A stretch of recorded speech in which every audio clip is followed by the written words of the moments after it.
नमस्कार।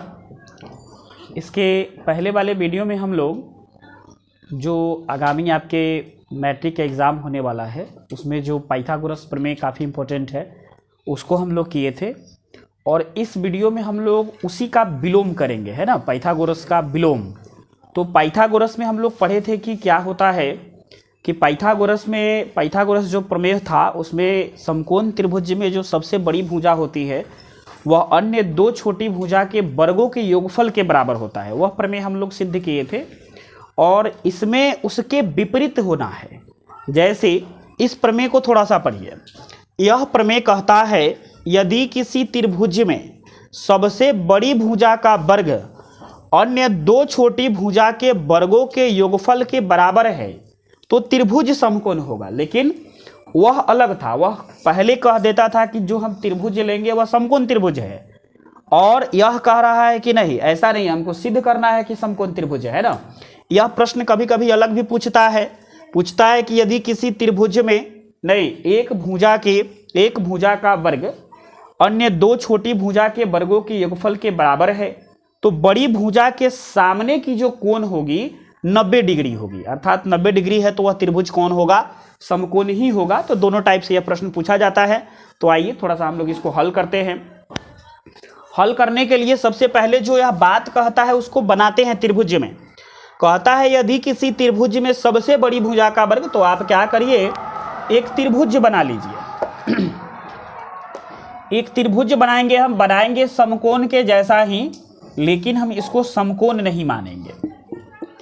बनाएंगे समकोण के जैसा ही, लेकिन हम समकोण नहीं मानेंगे। चलिए, तो यह त्रिभुज आपको दिख रहा होगा समकोण है, लेकिन हम समकोण मानने वाले नहीं हैं, क्योंकि वह जैसे कहता है वैसे करेंगे।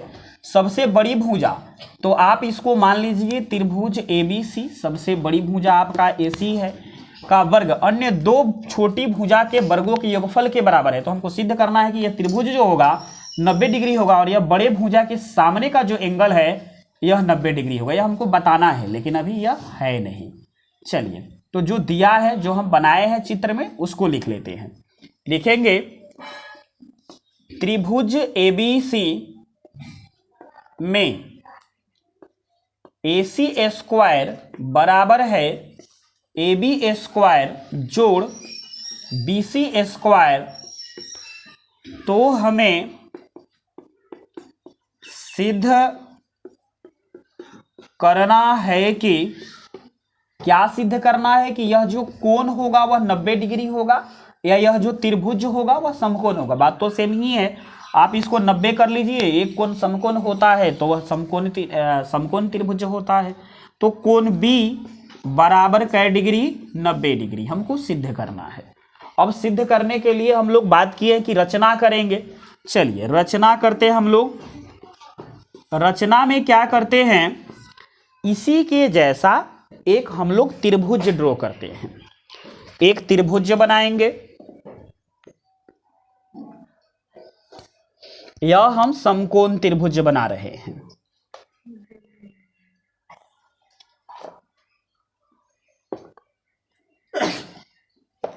चलिए, यह त्रिभुज हम किस प्रकार से बनाए हैं कि AB जो भुजा है वह PQ के बराबर है, और BC जो भुजा है वह QR के बराबर है। इसको हम बराबर नहीं किए हैं।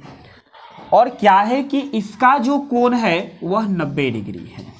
ठीक है, तो हमने क्या किया, लिखेंगे यहां रचना में किया, त्रिभुज PQR बनाया जिसमें कोण Q बराबर 90 डिग्री तथा AB बराबर है PQ तथा BC बराबर है QR। हम लोग यह कर लिए। चलिए अब आते हैं हम लोग, इसके नीचे कोई जगह है, चलिए अब आते हैं प्रमाण में। अब प्रमाण में क्या है, जो आपको पहले से पता है वह तो दिया हुआ है नहीं, तो पहले हम लोग इसी त्रिभुज में आते हैं, फिर बाद में रखते चलेंगे तो आसान रहेगा। आप किसी को भी लिख सकते हैं, उससे फर्क नहीं पड़ना है। तो आइए हम लोग लिखते हैं त्रिभुज ABC को पहले लिख लीजिए। ABC में पहले तो यह दिया हुआ है, क्या दिया है, AC स्क्वायर बराबर AB square plus BC square क्या हुआ है, दिया हुआ है। चलिए अब आते हैं हम लोग पुनः त्रिभुज PQR में। अब PQR में आइएगा तो PQR तो समकोण त्रिभुज है। PQR में आइएगा तो PQR कोण जो है आपका कै डिग्री है, 90 डिग्री है। अब 90 डिग्री है तो समकोण लगाइएगा तो देखिए, तो यहां लिखेंगे किससे, पाइथागोरस प्रमेय से। तो पाइथागोरस महोदय ने बताया कि समकोण में सबसे जो बड़ी भुजा है PR, उसका जो वर्ग होगा अन्य छोटी भुजा के वर्गों के योगफल के बराबर होगा।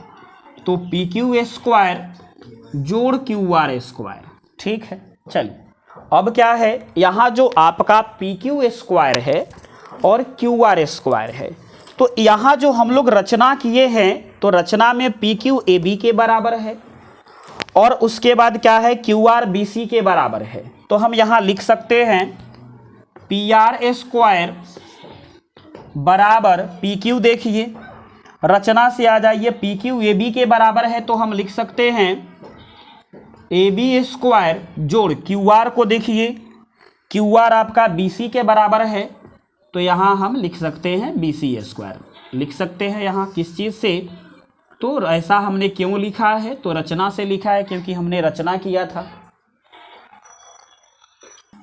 चलिए अब क्या है, यहाँ हम लोग रचना से लिख लिए हैं।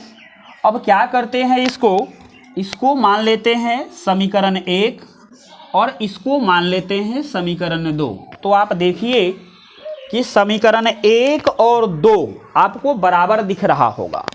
इसका जो बायां पक्ष है, बायां पक्ष नहीं, LHS तो बराबर नहीं है, RHS बराबर है इसका। दायां पक्ष जो है इसका AB स्क्वायर जोड़ BC स्क्वायर और इधर भी AB स्क्वायर जोड़ BC स्क्वायर है, अर्थात इसका दायां पक्ष बराबर है। तो जब दायां पक्ष बराबर है अर्थात बायां पक्ष भी क्या होगा, बराबर होगा। तो हम यहां लिखते हैं समीकरण 1 तथा 2 की तुलना करने पर, तो समीकरण 1 तथा 2 की तुलना जब हम करेंगे तो आइए देखिए, तो 1 और 2 की तुलना करिएगा तो आपका बायां पक्ष दायां पक्ष जो है वह बराबर है, तो बायां पक्ष भी बराबर होगा, अर्थात AC स्क्वायर बराबर होगा PR स्क्वायर के। अगर स्क्वायर बराबर है इसका अर्थ है कि भुजा भी बराबर होगा। पढ़े हैं हम लोग, एक प्रमेय में पढ़े थे, जब आप लोग √3 सिद्ध करते हैं तो वहाँ पढ़ते हैं कि किसी संख्या का वर्ग अगर बराबर हो तो संख्या भी क्या होता है, बराबर होता है। अर्थात AC बराबर होगा PR, है ना। तो जब AC बराबर हो गया PR के, अर्थात यह क्या हुआ कि AC PR के बराबर हो गया, AB PQ के बराबर है, BC QR के बराबर है। तो AC PR के बराबर है तथा AB जो था आपका PQ के बराबर था और BC जो था वह QR के बराबर था। सब भुजा तो बराबर हो गया, तो सब भुजा बराबर हो गया तो यह त्रिभुज इस त्रिभुज का सर्वांगसम हो गया। सर्वांगसम में आप पढ़े होंगे कि जब क्या होता है, सभी भुजा आपस में बराबर हो जाएंगे तो दोनों आकृति आपस में सर्वांगसम हो जाता है, और सर्वांगसम होंगे तो उसकी संगत कोण क्या होती है, बराबर होती हैं। नहीं तो देखिए अब क्या होगा, यहाँ लिखते हैं हम, ऊपर लिख दें, ऊपर लिख देते हैं। चलिए आइए, यहाँ के बाद हम ऊपर आ जाते हैं, यहाँ थोड़ा सा लिखना है। और तो जब तीनों भुजा बराबर हो गया तो लिखेंगे, इसलिए भुजा भुजा भुजा सर्वांग समता प्रमेय से। तो सर्वांग समता प्रमेय से क्या हुआ, त्रिभुज ABC सर्वांग सम हो गया त्रिभुज PQR का। जब सर्वांग सम हो ही गया तो झंझट ही नहीं है अब, अर्थात जो भी भुजा है उसका संगत कोण बराबर होगा। अर्थात अगर हम कोण A इस भुजा को देखें तो इसके सामने का यह कोण और इसके सामने का यह कोण अर्थात कोण C कोण R के बराबर होगा। अगर इसमें आ जाइए, इस भुजा के सामने का कोण यह है कोण C, तो इसके बराबर होगा, इसके बराबर होगा। कोण QR इसके बराबर है तो इसके सामने की कोण है कोण A, तो इसके बराबर E होगा, तो इसके बराबर यह होगा। अब E 90 है तो ऑटोमेटिक ही 90 हो ही जाएगा, है ना। तो इसलिए कोण ABC बराबर कोण PQR बराबर 90 डिग्री, है ना। अतः त्रिभुज ABC एक कौन त्रिभुज है, समकोण त्रिभुज है। सिद्ध हो गया, है ना। आशा करते हैं यह वीडियो आपको अच्छा लगा होगा। अगर इसमें कहीं दिक्कत हो तो आप कमेंट के माध्यम से पता कर सकते हैं, पूछ सकते हैं। इसके नेक्स्ट वीडियो में फिर हम लोग इस पर ही आधारित 1-2 प्रश्न करेंगे जो आपके आगामी होने वाले बोर्ड के लिए काफ़ी इम्पोर्टेंट है। यह भी बहुत बार परीक्षा में आपका पूछा जा चुका है ना। मिलते हैं हम लोग अगले वीडियो में।